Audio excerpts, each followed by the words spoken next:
Hi everyone, this is Anjali और स्वागत है आपका मेरे चैनल लर्न विद अंजलि में। इस पर्टिकुलर वीडियो में हम डिस्कस करने वाले हैं bitter story of sweet Agra petha, यानी मीठे पेठे की कड़वी कहानी के बारे में। तो चलिए शुरुआत करते हैं वीडियो की एक प्यारे से थॉट के साथ। थॉट हमारा भगवद गीता से है। भगवद गीता यानी भगवान श्री कृष्ण ये कहते हैं, the extraordinary results are waiting outside of your comfort zone. Great things can happen to those who are willing to take risk. भगवान श्री कृष्ण कहते हैं कि अगर आपको एक्स्ट्रा ऑर्डिनरी रिजल्ट चाहिए, अगर आपको चौंका देने वाले और कमाल के रिजल्ट चाहिए, तो आपको अपने कंफर्ट जोन से बाहर आना पड़ेगा। आपको उस लेवल की मेहनत करनी पड़ेगी। आपको अपने आप को तपाना तो पड़ेगा। अगर आपको डायमंड बनना है, अगर आपको हीरा बनना है, तो अगर आपको उस प्रेशर में, उस हीट में, उस दबाव में आपको दबना पड़ेगा, आपको तपना पड़ेगा। और बड़ी चीज़ें, महान चीज़ें, हिस्ट्री में नाम उन्हीं का होता है। महान चीज़ें उन्हीं के कदमों में आके गिरती हैं। सफलता उन्हीं के कदम चूमती है जिनके अंदर पावर होती है, जिनके अंदर हिम्मत होती है रिस्क लेने की, अपने कंफर्ट जोन से बाहर आकर मेहनत करने की और मोस्ट इम्पॉर्टेंटली गिरकर खड़े होने की। Due to number of reasons, मान लो कि आपने एग्ज़ाम्स की बहुत अच्छे से प्रिपरेशन की है और आपकी मेहनत पे कोई डाउट आप नहीं कर रहे हो, मेहनत में कोई कमी नहीं है। Due to number of reasons आपका ड्यू टू सम रीज़न या एनी रीज़न आपका एग्ज़ाम छूट गया है मान लो, तो आप अपनी मेहनत पे शक नहीं करोगे। सो कभी कभी क्या होता है कि पेपर छूट गया या क्वेश्चन छूट गया, एक नंबर से रह गया या कुछ भी ऐसे रीजंस हो जाते हैं, तो वी शटर डाउन, हम टूट जाते हैं। सो मोस्ट इंपॉर्टेंट भगवान श्री कृष्ण यही कहते हैं कि आप में रिस्क लेने की, आप में वापस खड़े होने की कितनी पावर है, आप कितना जज्बा है, आपके अंदर कितना जुनून है कि आप वापस से ज़ीरो से स्टार्ट करने का जज्बा रखते हो, आप कितने पागल हो अपने गोल को लेके। यही गीता हमें सिखाती है, ये भगवान श्री कृष्ण हमसे कहते हैं। तो आई होप आपको इस थॉट का एक्सट्रैक्ट समझ आया होगा। Now moving into the video, as we all know, क्योंकि हम आगरा के बारे में बात करते हैं तो ताजमहल को कैसे भूल सकते हैं। So Taj Mahal is a jewel of city Agra. So another दूसरी जो चीज़ है आगरा में जो आती है, जो जिसके लिए ये सिटी जाना जाता है, that is sweet and succulent मिठाई, दैट इज़ पेठा। और जब भी हम पेठे के बारे में बात करते हैं तो हम एसोसिएट करते हैं आगरा का पेठा।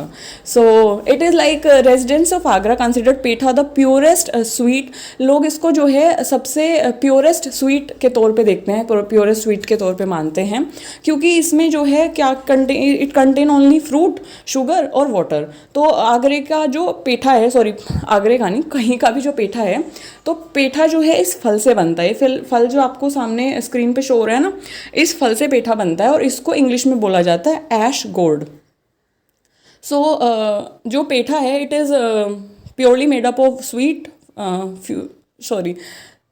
फ्रूट, शुगर और वाटर। मैं बहुत ज़्यादा कंफ्यूज हो रही हूँ, sorry for this. So fruit, sugar and water, और इसलिए उसको प्योरेस्ट स्वीट कंसिडर्ड किया जाता है। जो पेठा है ऐसा नहीं है कि वो सिर्फ इंडिया में ही फेमस है या वो सिर्फ एक पर्टिकुलर सिटी यानी आगरा में ही फेमस है। वो काफ़ी सारी जगहों पे फेमस है, अक्रॉस द कंट्री वो फेमस है इंडिया में, और आउटसाइड इंडिया वो फेमस है। जो लोग फॉरेनर्स जो ताजमहल को देखने आते हैं, वो पेठे की तारीफ सुने बिना नहीं जाते और पेठा लिए बिना और खाए बिना नहीं जाते। तो आउटसाइड कंट्री भी वो काफ़ी फेमस है। So this sweet is in huge demand. और तो यहाँ पर जो है in this city there are several big and small petha manufacturing unit, जो कि केटर करती हैं हमारे पूरे सिटी की, पूरे कंट्री की, आउटसाइड द कंट्री की जो डिमांड्स है उनको केटर करने के लिए काफ़ी बड़ी और छोटी यूनिट्स यहाँ पर बनाई गई हैं या लोग यहाँ पर चलाते हैं। सो अब ये तो थी इसकी पॉजिटिव साइड कि पेठा है, it is very colourful sweet, it is very sweet and succulent, और काफ़ी वाइडली ये यूज़ किया जाता है, खाया जाता है, बहुत फेमस है। आगरा का एक अलग ही लेवल पे इसने नाम पहुंचा दिया है आगरा का। तो it is vibrant side of this petha, it is sweet side of this petha, it is positive side of this petha. But what about the negative side? So let's move on to the negative side, थोड़ा सा जान लेते हैं उसकी कड़वी सच्चाई के बारे में भी। सो जो पेठा मैन्युफैक्चरर्स हैं, जो पेठा मैन्युफैक्चरिंग जब होता है तो ये बहुत ज़्यादा अमाउंट में वेस्ट यहाँ से जनरेट होता है, इन मैन्युफैक्चरिंग यूनिट से। सो उस वेस्ट का क्या होता है, कहाँ वो वेस्ट जाता है, क्या उसका फेट होता है, उन सब चीज़ों के बारे में हम इस वीडियो में डिस्कस करेंगे। सो लगभग लगभग यहाँ पर 700 बड़ी और छोटी यूनिट्स, दोनों यूनिट बड़े लेवल पे भी यूनिट्स है पेठा मैन्युफैक्चरिंग की, और छोटे लेवल पे भी हैं। तो ओवरऑल सारी यूनिट्स लगभग लगभग यहाँ पे 700 यूनिट्स से पेठा मैन्युफैक्चरिंग की 2013 तक। लेकिन बीच में क्या हुआ कि 2020 और 2021 में काफ़ी लॉकडाउन्स और इकोनॉमिक लॉसेस हुए, और कोरोना काल जब चला तो ड्यूरिंग दैट टाइम, क्योंकि लॉकडाउन से सारी चीज़ें ऑलमोस्ट बंद हो गई थी, तो दैट टाइम जो है मल्टीपल लॉकडाउन्स की वजह से, इकोनॉमिक लॉसेस की वजह से पिछले 2 सालों में क्या हुआ कि 700 से घट के ये 130 यूनिट्स ही हमारे पास इस सिटी में बची। तो लगभग लगभग फिर हमारे पास 130 यूनिट्स थी।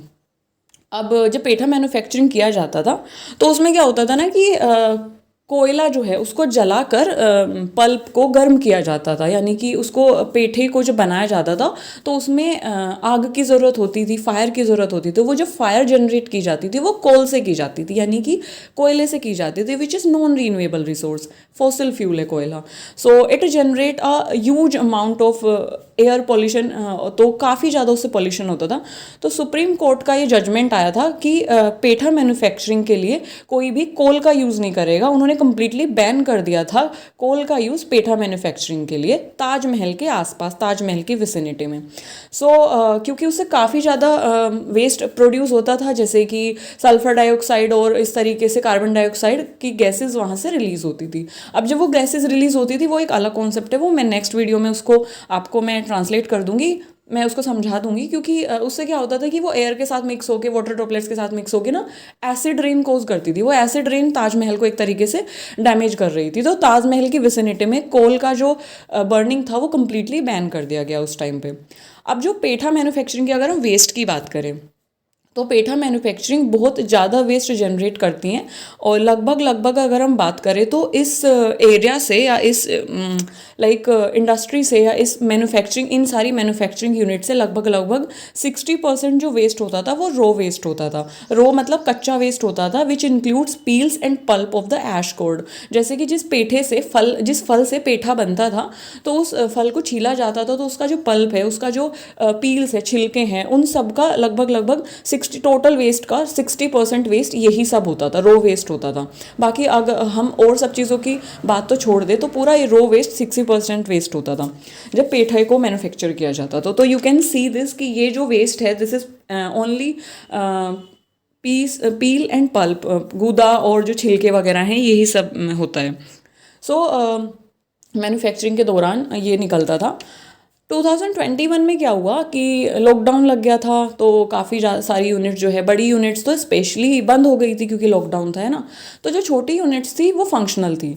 तो लगभग लगभग लगभग लगभग अगर हम देखें तो ओवरऑल यूनिट्स में से लगभग 7% जो यूनिट्स थी वो फंक्शनल थी। तो वहाँ से मतलब 7%, खाली हम 7% यूनिट्स की बात कर रहे हैं उस टाइम पे, तो लगभग लगभग वहाँ से जो है 17.8 टन वेस्ट पर डे निकलता था। और ये जो वेस्ट है 17.8 टन वेस्ट जो है, अगर हम देखें म्युनिसिपल सॉलिड वेस्ट का, ये 3 से 4% वेस्ट सिर्फ पेठा मैन्युफैक्चरिंग यूनिट से निकलता था, जो कि 7% थी ओनली। और सोचो कि अगर सारी यूनिट्स फंक्शनल होती तो कितना वेस्ट जनरेट होता। Can you imagine that. So 38% जो यूनिट थी वो क्या करती हैं, वो अपने वेस्ट को ओपनली, मतलब 38% यूनिट्स क्या करती हैं, जब डेटा लिया गया तो 38% जो यूनिट है वो ओपनली अपने वेस्ट को डंप कर देती है स्ट्रीट में, वाटर बॉडीज़ में। मतलब मेरा कहने का मतलब ये है कि पेठा मैन्युफैक्चरिंग से बायोडिग्रेडेबल वेस्ट निकले या नॉन बायोडिग्रेडेबल वेस्ट निकले, क्योंकि अदर चीज़ें भी होती होंगी ना, कुछ प्रिजर्वेटिव एंड ऑल, उन सब चीज़ों को वो यूज़ करते होंगे पेठे में। तो वो सारी चीज़ें जो होती थी, तो non biodegradable, apart from non biodegradable waste अगर हम देखें तो वो अपने पेठा मैन्युफैक्चरिंग यूनिट से जो वेस्ट होता था उसका कोई भी मॉनिटरिंग नहीं होता था, कितना वेस्ट निकल रहा है, कितना पर डे निकला, कितना वीकली निकला, और इसको डंप कैसे करना है, इसका मैनेजमेंट कैसे करना है, कुछ भी नहीं होता था। वो ओपनली उस वेस्ट को आसपास की जो स्ट्रीट्स हैं, जैसे आप देख सकते हो आसपास की जो स्ट्रीट्स हैं यहाँ पे उसको डंप कर देते थे, और आसपास जो वाटर बॉडीज़ है यहाँ पे उसको डंप कर देते थे। तो ऐसे फेंक देते थे without none of the monitoring. और इस तरीके का अनरेगुलेशन मतलब कोई भी रेगुलेशन ही नहीं था, unregulated dumping of this waste generate a multiple problem, काफ़ी सारी प्रॉब्लम इन्वायरमेंट में उससे होने लगी। और इन्वायरमेंट से क्योंकि हम भी एसोसिएट है तो वो हमें भी होने लगी। जैसे कि अगर हम देखें इससे बहुत सारी प्रॉब्लम होने की, जैसे कि वाटर लॉगिंग की, तो आप देख सकते हो पूरी एक वाटर बॉडी है और वो ताजमहल है पास में, उसको बहुत सुंदर सा बना रही है, लेकिन उसमें पूरा वेस्ट जब डंप करोगे, भले ही आप उस वाटर बॉडी में ना करो, उससे दूर वाली वाटर बॉडी में करो, लेकिन बह के तो वो एक टाइम पे वहीं पे आ जाना है और वो चोक कर देगा पूरे एरिया को। तो सबसे पहला कि वहाँ की जो एस्थेटिक वैल्यू है, मतलब वहाँ का जो सौंदर्य एक तरीके से वो खराब होना शुरू हो जाएगा। वाटर लॉगिंग की प्रॉब्लम यानी कि पानी जमना शुरू हो जाएगा वहाँ पे, पानी एक तरीके से चोक हो जाएगा वहाँ पे, और बुरी बदबू आने लगेगी, बैड ओडर की प्रॉब्लम हो जाएगी। और उसके अलावा जो है यहाँ पे आसपास के जो एरियाज थे, they become the breeding ground of pathogens like mosquitoes वगैरह। जो अगर हम देखें तो काफ़ी सारे जो पैथोजेंस, जो माइक्रोब्स हैं जो डिजीज़ कॉज करते हैं, वो यहाँ पे पनपने लगे।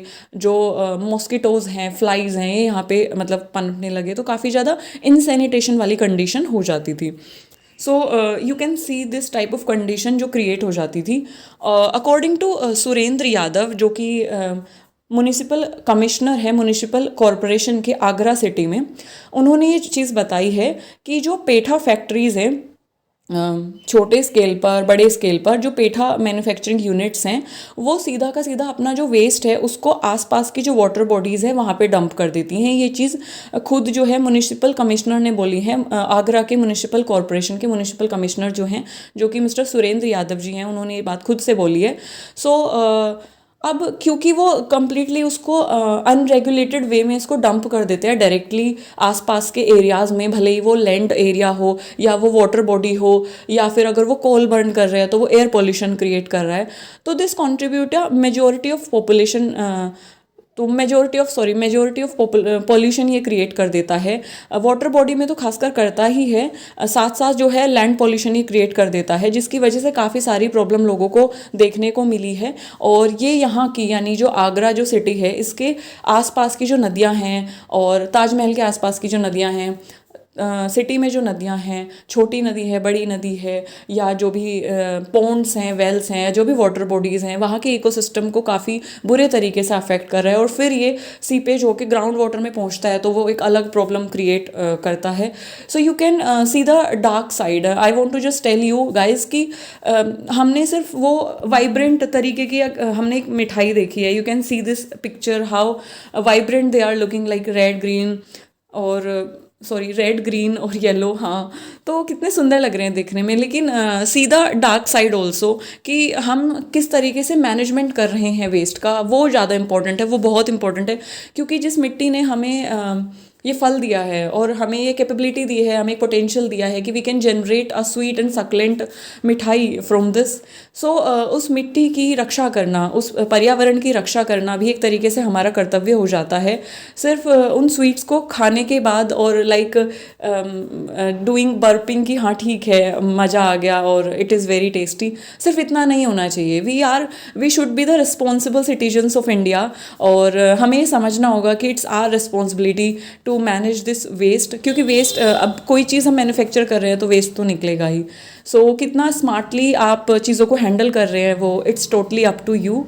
आई होप आपको इस वीडियो से आपको ये वीडियो काफ़ी इन्फॉर्मेटिव लगी होगी, आपको डेटा अच्छा लगा होगा और काफ़ी इन्फॉर्मेशन आपको इससे मिली होगी। और मेरा होल सोल मोटिव यही होता है to sensitise you what is going around us, हमारे आसपास क्या चल रहा है उनके बारे में आपको सेंसिटाइज कराना।